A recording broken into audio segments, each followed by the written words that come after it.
Bonsoir à toutes, bonsoir à tous. Vous suivez Sport Time sur votre chaîne de télévision préférée Médian TV. Voici le sommaire de ce journal.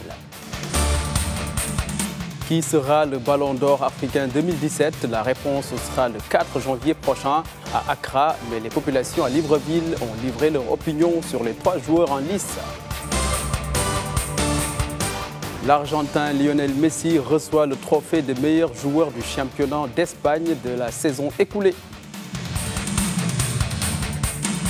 Golden State a arraché la victoire sur le parquet des Lakers 116 à 114.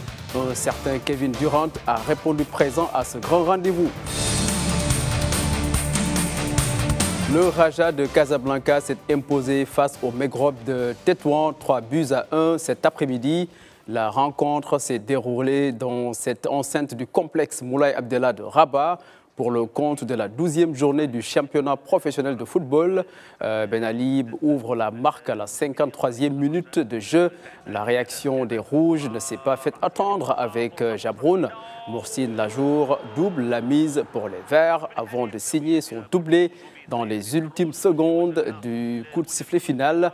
Avec ces 3 points, le Raja rivalise avec le Difa Hassani d'El Jadida pour la 2e place du classement. هو صاحب الحل يعني محاوله اخرى من اجل تسجيل الهدف. محمود بن حليم كيرفع الكره جميله كره عارضه ومحسن يجوز تسجيل الهدف الثالث. محسن Pierre-Emerick Aubameyang figure dans le trio final pour le choix du Ballon d'Or de la CAF 2017. À côté du Gabonais qui évolue à Dortmund, il y a également le Sénégalais Sadio Mané, milieu offensif du club anglais Liverpool FC, et l'Égyptien Mohamed Salah, ailier droit du même club.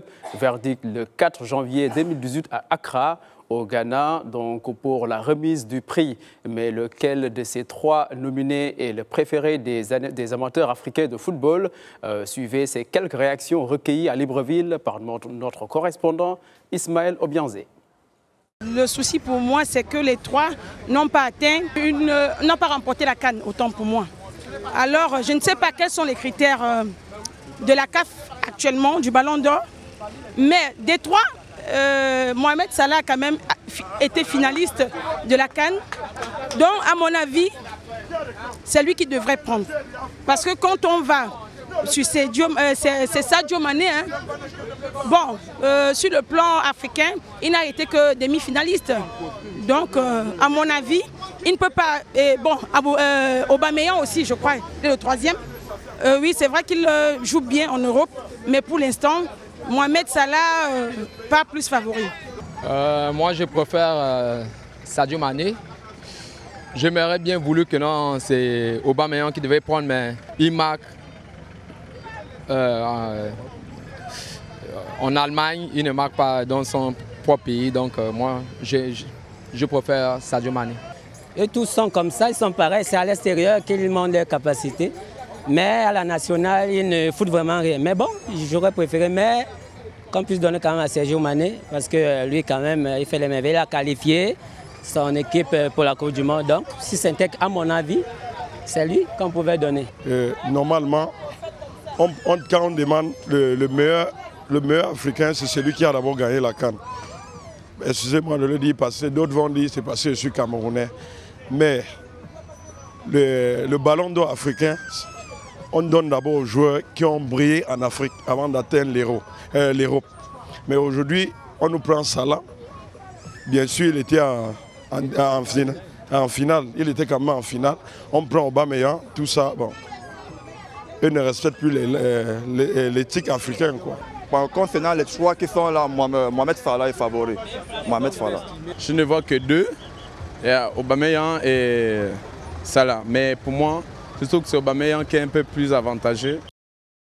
Je vous l'annonçais en titre, l'Argentin Lionel Messi a reçu le trophée Alfredo Di Stefano de meilleur joueur de la saison écoulée en championnat d'Espagne. Le quintuple Ballon d'Or argentin a reçu cette distinction lors de ce gala annuel organisé par le quotidien sportif Marca.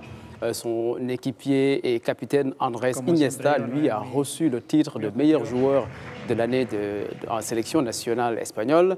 Et il a prévenu que le Classico contre le Real, programmé lors de la 17e journée, ne serait sans doute pas encore décisif si tôt dans la saison.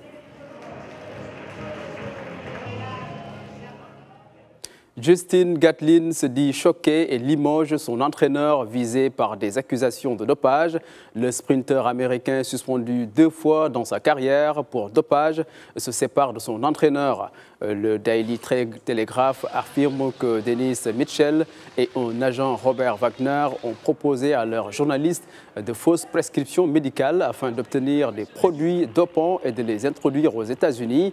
Selon le quotidien britannique, les 2 hommes ont proposé pour 250 000 $ des hormones de croissance à un acteur, en fait un journaliste. Il prétendait s'entraîner pour incarner un sportif dans un film. Astou Traoré de l'équipe nationale féminine de basket du Sénégal a marqué l'année 2017 de par ses performances. Elle a reçu le trophée des meilleurs sportifs de l'année du pays. C'est lors de la soirée annuelle de gala de la presse sportive sénégalaise. L'activité est à la 12e édition cette année et c'est pour fêter l'excellence dans le domaine du sport. Elle reçoit donc cette distinction des mains du ministre sénégalais des Sports, titre qui vient s'ajouter à celui des MVP lors du dernier championnat d'Afrique à Bamako. En NBA, les Warriors ont pris le dessus sur les Lakers 116 à 114. Kevin Durant a pris le match à son compte suite à l'absence de Stephen Curry, auteur de 36 points et 8 passes décisives. Il a répondu présent lors de cette grande soirée de basket. Le champion en titre arrache la victoire en prolongation et se positionne 2e de la conférence Ouest.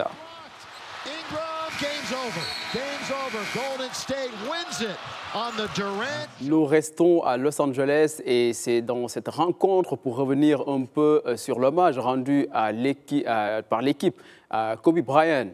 Donc c'est une tradition dans le basket américain de retirer les maillots des joueurs exceptionnels. C'est désormais le cas pour les maillots numéro 8 et numéro 24 de Kobe Bryant.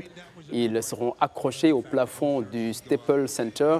Bryant a pris sa retraite en 2016 et a remporté 5 fois le titre de NBA au cours de ses 20 saisons passées avec les Lakers.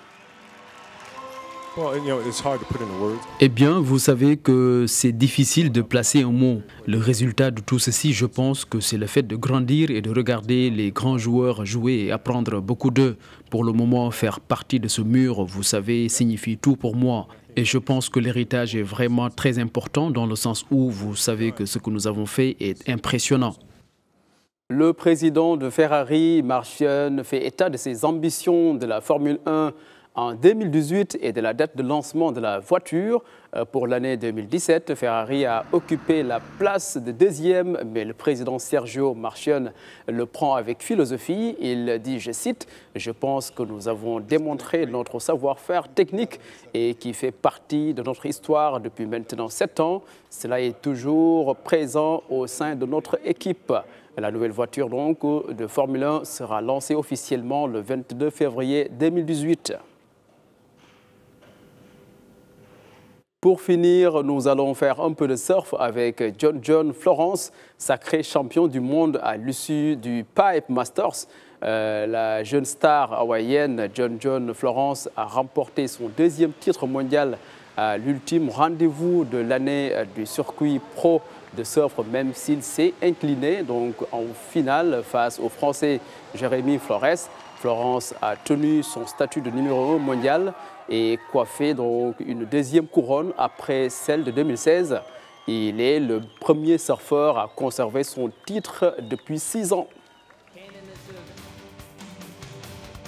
C'est tout pour ce soir dans Sport Time. Merci de l'avoir suivi et restez en compagnie des programmes de Médian TV Afrique. Au revoir et bonsoir.